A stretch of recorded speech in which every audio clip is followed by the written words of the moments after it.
Assalamualaikum warahmatullahi wabarakatuh.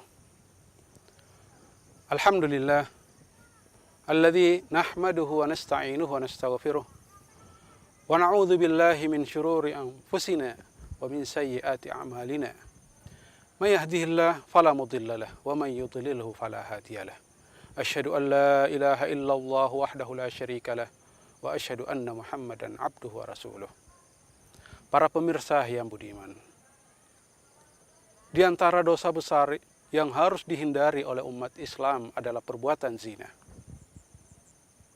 Allah Subhanahu wa taala berfirman di dalam Al-Qur'an, "Wa la taqrabuz zina innahu kana fahisyatan wa sa'a sabila." Allah Subhanahu wa taala berfirman, "Janganlah mendekati zina, karena sesungguhnya perbuatan zina itu adalah suatu perbuatan keji dan jalan yang buruk." Kadang ada orang yang mengatakan bahwa yang dilarang di dalam ayat itu adalah mendekati zina, berarti melakukan perbuatan zina boleh-boleh saja. Ini jelas adalah anggapan yang salah, karena kita bisa memakai pemahaman sebaliknya, bahwa kalau mendekati saja dilarang oleh Allah Subhanahu wa taala, maka tentu melakukannya apalagi dilarang. Ya. Kalau mendekati saja dilarang, maka tentu melakukannya lebih dilarang lagi. Wala taqrabuz zina innahu kana fahisyatan wa sa'a sabila. Allah Subhanahu wa taala juga berfirman, "Walladzina la yad'una ma'allahi ilahan akhar wa la yaqtuluna an-nafsa allati harramallahu illa bil haqqi wa la yaznun." Dan orang-orang yang tidak mempersekutukan Allah, tidak menyembah Tuhan lain selain daripada Allah, wala yaqtuluna an-nafs, dan tidak membunuh jiwa yang diharamkan oleh Allah Subhanahu wa taala untuk membunuhnya, wala yaznun, dan juga tidak melakukan perbuatan zina. Wa may yaf'al dzalik, dan siapa yang melakukan hal itu, siapa yang melakukan perbuatan zina, siapa yang melakukan pembunuhan, siapa yang melakukan perbuatan syirik, baik ketiga-tiganya atau salah satu di antaranya, apa yang akan ia dapatkan? Yalqa athama, dia akan mendapatkan balasan dosanya dari perbuatan dosa yang ia lakukan sebelumnya. Dia akan yalqa athama, mendapatkan dosanya, balasan dosanya. Bukan hanya itu, yudha'af lahul adzabu yaumal qiyamah, pada hari kiamat nanti azabnya akan dilipat gandakan untuk mereka. Wa yakhludu fihi muhana, bukan hanya dilipat gandakan, tapi dia akan kekal di dalamnya. Dia akan selamanya berada di dalam azab yang pedih tadi. Illa man taba wa amana wa amila amalan salihah fa ulaika yubaddilullahu sayyi'atihim hasanat. Kecuali orang yang bertaubat, beriman dan beramal saleh, maka Allah Subhanahu wa taala akan mengganti perbuatan-perbuatan dosanya itu. Allah akan memaafkan perbuatan-perbuatan dosanya itu dan diganti dengan hasanat, diganti dengan pahala, diganti dengan perbuatan-perbuatan baik. Maka siapa saja di antara mereka yang melakukan perbuatan zina, ya, siapa yang melakukan perbuatan zina, maka Allah Subhanahu wa taala akan memberikan balasannya, balasan terhadap dosa yang telah ia lakukan. Dilipat gandakan siksanya, wa yakhludu fihi muhana, dan juga akan kekal di dalamnya dalam keadaan hina. Itu hukuman yang akan diberikan kepada mereka yang melakukan perbuatan zina. Apa hukumannya kalau di dunia?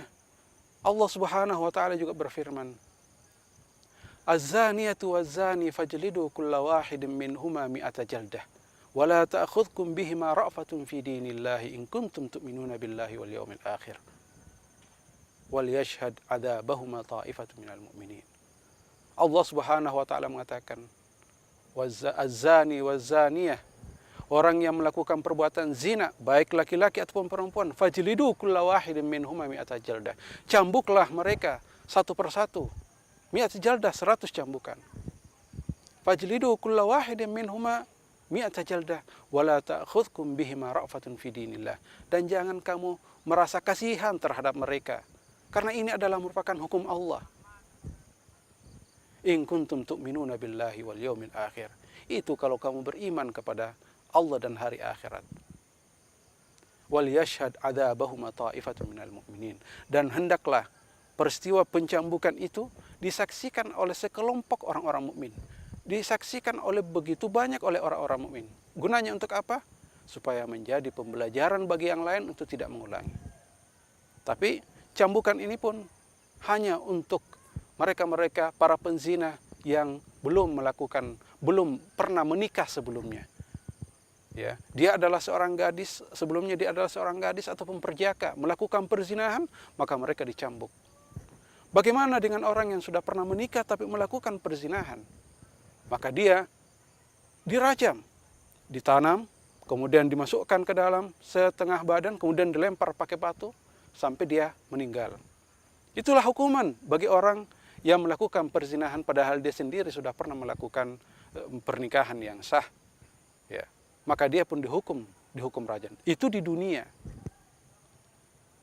Dan azab yang ada di akhirat juga menunggu kalau ia belum mendapatkan hukumannya di atas dunia ini. Yang berhak melakukan hukuman tadi hanyalah pemerintah yang bertahkim kepada hukum syariat. Kalau seperti hukum kita di Indonesia, kita tidak boleh begitu saja mencambuk orang lain. Tidak boleh begitu saja merajam orang lain. Mungkin ada di antara mereka yang mengatakan, tolong saya ingin disucikan, tolong saya dicambuk, tolong saya disucikan setelah melakukan perbuatan zina, saya sudah menikah, tolong saya dirajam. Itu tidak boleh. Sebaiknya malah disembunyikan. Ya. Jangan menyebarkan aibnya sendiri. Tapi yang jelas bahwa ini adalah hukuman mereka di dunia. Adapun hukuman nanti yang menunggu di akhirat, sebagaimana yang dijelaskan dalam salah satu hadis, bahwa para penzina, laki-laki, penzina perempuan, mereka semua dikumpulkan dalam satu tungku. Mereka dikumpulkan dalam satu tungku yang bagian atasnya kecil, kemudian bagian bawahnya besar. Persis dengan tungku yang ada, yang kita miliki. Yang terbuat dari tembikar. Kemudian bagian bawahnya dibakar. Ketika dibakar, nyalanya diperbesar, maka kemudian laki-laki dan perempuan penzina yang ada di atas tungku itu seakan-akan berterbangan dan seakan-akan ingin terlempar keluar saking panasnya. Dan ketika apinya diredupkan, ketika apinya dikecilkan, maka mereka kembali masuk ke dalamnya. Itu terus berulang-ulang. Antara dinyalakan, dikobarkan, dan diredupkan apinya. Maka setiap kali apinya dinyalakan, dikobarkan, maka kemudian mereka hampir-hampir terbang keluar saking panasnya. Ya. Saking mendidihnya yang di dalam itu sehingga mereka hampir keluar. Dan setiap kali apinya diredupkan, maka mereka pun kembali ke dalam. Ini hukuman bagi mereka para penzina laki-laki dan perempuan yang tidak sempat bertobat kepada Allah Subhanahu wa taala. Ingat bahwa orang yang melakukan perzinahan seperti ini pada dasarnya adalah bukanlah orang yang beriman dengan iman yang sempurna. Karena Rasulullah SAW sendiri mengatakan, la yazni zani wa huwa mu'min. Tidak mungkin orang yang memiliki iman di dalam hatinya melakukan perzinahan. Bahkan di dalam hadis yang lain dikatakan bahwa ketika seseorang melakukan perzinahan, ketika seseorang minum khamar, maka pada saat itulah Allah Subhanahu wa taala mencabut imannya. Sebagaimana manusia mencabut bajunya keluar dari kepalanya. Itu bagi orang-orang yang melakukan perzinahan. Maka oleh karena itulah kita harus berusaha menghindari dosa besar ini. Sangat banyak sekali rentetan daripada akibat mereka-mereka yang melakukan perzinahan. Termasuk di antaranya adalah sabda Rasulullah SAW. Thalathatun la yukallimuhumullahu yawmal qiyamah. Ada 3 golongan, 3 orang yang tidak diajak ngomong oleh Allah Subhanahu wa taala pada hari kiamat. Wala yanzuru ilaihim, dan tidak akan dipandang.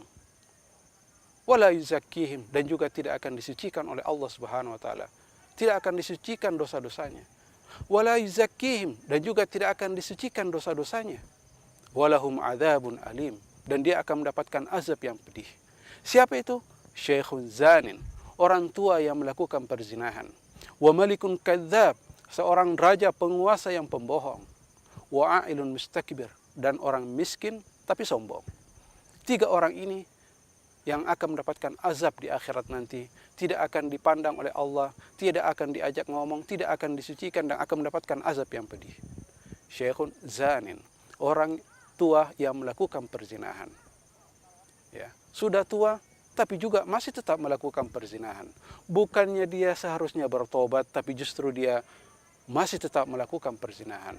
Oleh karena itulah maka Allah Subhanahu wa taala membalas perbuatannya itu dengan balasan yang setimpal dengan perbuatannya. Diriwayatkan bahwa iblis mengumpulkan bala tentaranya dan mengatakan, siapa di antara kalian yang sanggup menggoda manusia, yang paling bagus menggoda manusia, maka dia akan mendapatkan mahkota dariku, dan dia akan mendapatkan kedudukan yang tinggi di dekatku. Maka kemudian akhirnya ada salah seorang di antara bala tentaranya mengatakan, wahai iblis, saya telah menggoda si fulan, hingga akhirnya dia berpisah dari istrinya. Dia bercerai dengan istrinya. Maka kemudian si iblis mengatakan, kamu belum melakukan apa-apa. Itu perbuatan yang kecil. Karena walaupun kamu menggoda si fulan, menggoda si dia, hingga akhirnya bercerai dari istrinya, tetapi suatu ketika dia akan menikah lagi dengan perempuan yang lain. Akhirnya ada salah seorang di antara bala tentaranya mengatakan, saya telah menggoda si fulan, hingga akhirnya mereka melakukan permusuhan dengan teman-temannya. Ia pun melakukan pertengkaran dan pertikaian dengan saudara-saudaranya. Saya telah menggoda mereka hingga akhirnya terjadi permusuhan di antara mereka.